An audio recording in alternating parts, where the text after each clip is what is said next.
Her husband sitting at the dinner table smiled and said, "Nothing will happen to you, you are just a disappointment." She remained silent, but something had broken in her eyes that night. The next morning, a company in the same girl's name got approved for funding, and a few years later, the person asking for a job at the same company was the same man who had called her worthless. This story is not just about a girl, this is the story of a fire which cannot be extinguished by taunts.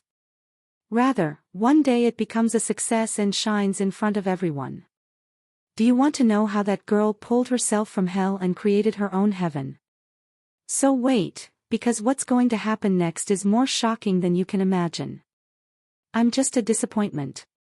These words echoed in my ears every day, but that night something was different. There was bitterness in Ryan's voice as always, but that day my tolerance limit had crossed. I served myself food, like I always did. Ryan kept scrolling on his mobile, as if my presence didn't matter. When I said quietly, "I've come up with some new skincare ideas," she replied without looking up, "Emily, you stop dreaming. You'll never be able to do anything. You don't believe in yourself, and neither does anyone else." I looked at his face. There was neither remorse nor any emotion in him. My eyes became moist at that moment, but I smiled. Yes, I just smiled, and quietly got up and went to my room. I remained awake the whole night. The old photos hanging on the walls, that broken makeup kit, and that incomplete diary, all were reminding me that I used to have a dream, but until now I had only suppressed that dream. Waking up early in the morning, I took out my suitcase. There wasn't much in it, just some clothes, my diary, and a little skincare formula I'd made myself. I got down and told Ryan, "I'm leaving." He laughed. "Where will you go, Emily? You have no job, no money, and people will laugh at the way you look." I said, "Maybe laugh, but one day these same people will also applaud." On hearing this he turned red with anger. She pushed me against the wall, but this time I faced her with determination in my eyes instead of fear. "Enough!" I screamed, "You have trampled my self-esteem, but no more." And then, he did something I didn't expect. He opened the door and yelled, "Get out of my house. I don't need a worthless woman like you anymore." I silently picked up my bag and headed towards the door. A cold wind was blowing on the road. I was alone, but feeling somewhat light inside. For the first time, my legs started moving of my own free will. I booked a cheap motel and made a plan that very night. I didn't have much money, but the skin formula in my diary had become my hope. I borrowed a laptop the next day and searched "how to start a small skincare business" on Google. She kept reading one step at a time. The sparkle in my eyes was increasing with every step. I knew it wouldn't be easy, but I never wanted to become that woman who had forgotten her identity under Ryan's taunts. I found a part-time job on Craigslist, at a small cafe. Worked from 6 a.m. to 10 a.m., and worked on skin formulas during the day. At night she would make notes, watch videos, and brainstorm names for her brand. One day I went to the bank for a loan. I was afraid in my heart, would they consider me a poor girl and refuse? But as soon as I showed my formula and presentation, the bank officer looked at me and said, "Emily, we think you have a unique idea. We'll definitely consider it." I smiled slightly, and said in my mind, "Ryan, you said I couldn't do anything. Now look, I'm going to prove myself." When she returned to the motel that day, there were tears in her eyes, but for the first time, they were tears of joy. I looked at myself in the mirror and said softly, "I am not just despair. I am hope, for myself, and for all those the world has tried to break." I never thought that one day I would be wandering the streets of a new city without any support, searching for a path to my dreams. But now, fear had been replaced by hope. The motel room was small, a single bed, an old wooden desk, and a tattered curtain that prevented one from peeking out the window. But there was something in that room that Ryan's luxurious home did not have: freedom. She would wake up every morning at 4 o'clock. She would look at herself in the mirror after taking a bath. Hair a mess, face tired, but there was a sparkle in the eyes, the sparkle that comes when you start believing in yourself. The cafe job was not easy. Sometimes you have to wash utensils, sometimes you have to clean the floor. Many times people would be rude and would not tip, but I kept smiling. For me, this job was just a means, a ladder through which I had to climb. After work, I would go to the nearby library. There was free Wi-Fi. It was as if my old laptop there had become my world. I created a small page on social media, Emily's Pure Glow. The name was very well thought out. That pure glow was not just for the skin, it was a metaphor for my life. I started making DIY videos. With a phone camera, in bad lighting, but from the heart. Once I posted the video, there was a comment, "I tried your formula and it actually worked." I took a screenshot and pasted it into my diary. That first comment was like a gold medal for me. There were many difficulties. One night the laptop shut down, and I burst into tears. Felt as if I would lose again. But then, I remembered something my mother said. If the path is difficult, know that you are on the right path. I asked for advance from the cafe the next day and bought a new charger. Started again. Within a few weeks my website was ready. I bought small bottles, labeled them by hand, and packed the first order. My hands were trembling after seeing the first packaging, but my heart was saying, this is just the beginning. One night I was returning from the cafe, when my phone rang. There was a bank call. "Emily, the loan for your skincare line has been approved." I remained numb after listening. I sat on the roadside and touched the ground with my hand and said, I was knocked down, but I got up again, by myself. After getting the loan, I rented a small kitchen lab, where I could start production. She prepared it day and night, packed it and took it for delivery herself. One day an influencer reviewed my cream and said, "It's not just a product, it's healing in a bottle." Orders started coming from that day. I didn't have a car, so I would have taken the packet by bus. Wet in the rain, burning in the sun, but smiling, because now I was hearing my own voice and not someone else's. And then, one day I registered the company in my name, Emily Glow Inc. I took a copy of my bank statement and pasted it onto the page of my diary where Ryan had written, "You won't be able to do anything." I added a line below what he wrote. "Thanks for the motivation." Now, I was looking for an office space. My team was starting to form. Hired 3 people, all people who had ever been rejected, like me. I decided that no one would ever be let down in my company. We will all become each other's strength.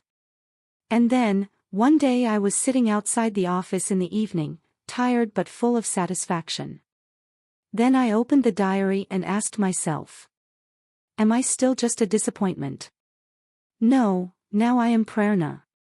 For myself, and for everyone who ever said, you'll never amount to anything. Many times, when I looked out my office window, it became difficult to believe myself. Had I really achieved all this? Where once I would silently shed tears after listening to Ryan's criticisms, now there was confidence in my voice. The girl who used to look at herself in the mirror and question whether she was good enough, now told herself every morning, "You are enough, Emily." My company Emily Glow Incorporated. It was no longer just a brand, it was my soul, a symbol of my journey. I opened a new office, it was small, but my own. There were no motivational quotes on the walls, there were lines written by me. Every stumble has taught me to get up. What was once lit has now become a light. My team was small, 4 girls and 2 boys. Everyone had their own story. Some were broken by relationships, some by neglect of society. But we were all together, turning our troubles into strength. One day my assistant Chloe came and said, "Emily, we have tripled this month's target." I hugged him. There were tears in the eyes, of happiness. I promised myself that when I become something, I will never let anyone down. And this became the basic mantra of my company. One evening, after work, I was sitting in my office drinking coffee when Chloe said over the intercom, "Emily, there's a guy named Ryan Carter at the reception. He applied for the sales manager position." Ryan? My heart stopped for a moment. Was this the same person who let me down every day? Who tried to break my spirit? I immediately got his resume on the screen. Yes, name, education, past experience, same Ryan. But the most interesting thing was that he did not know that now the owner of the company was the same, Despair, whom he had once thrown out of the house. I said to Chloe, "Make him sit in the interview room. I am coming myself." I looked at myself in the mirror. Now I was not that scared Emily. I fixed my smile, tied my hair and went inside. Ryan was sitting on the chair. Confusion appeared on his face as soon as he saw me. "Emily?" he asked, as if not believing it. I smiled, but it wasn't the old painful smile, it was a confident smile. "Hello, Mr. Carter. I believe you're here for the sales manager position." He nodded nervously. "Yeah, I didn't know, this is your company." I pulled a chair and sat down and said, "No, this is my story, and you are just a past character in it." He was silent. As if he was searching for words, but every word was getting stuck in his throat. "You ever said I couldn't do anything," I said. "And look, today you have come to ask me for a job." He lowered his eyes. "I've lost a lot, Emily. I lost my job, my business failed, and I'm sorry." I calmed myself down for a moment.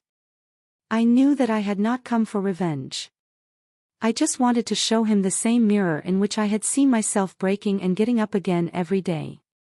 I said, "Forgiveness is easy, Ryan, but trust takes time. Working in my company requires not only skills, but also humanity." He got up quietly, without saying anything. And I knew, this time he was really going to lose, to his ego. That night I returned home and wrote in my diary, "Today I gave myself the biggest victory of all, by forgiving Ryan. But the biggest thing was that I would never again let myself go to a point where someone could break me." I was standing in the balcony, the cold wind was hitting my face. I could see the stars twinkling in the sky. Now in my life, fear had been replaced by dreams, tears had been replaced by smiles, and a broken woman had now become a unique human being. Some stories seem incomplete, but in reality they are meant to bring us to a new turning point. There was a strange peace in my life after Ryan left. No anger, no revenge, just a feeling that I now live for myself. My company was now growing even more rapidly. I decided to open a new branch, in New Jersey. The market there was new, there were challenges, but my confidence was now ready to face any storm. One day the HR team was taking interviews for a new position. I was in the office, but was not involved in the interview.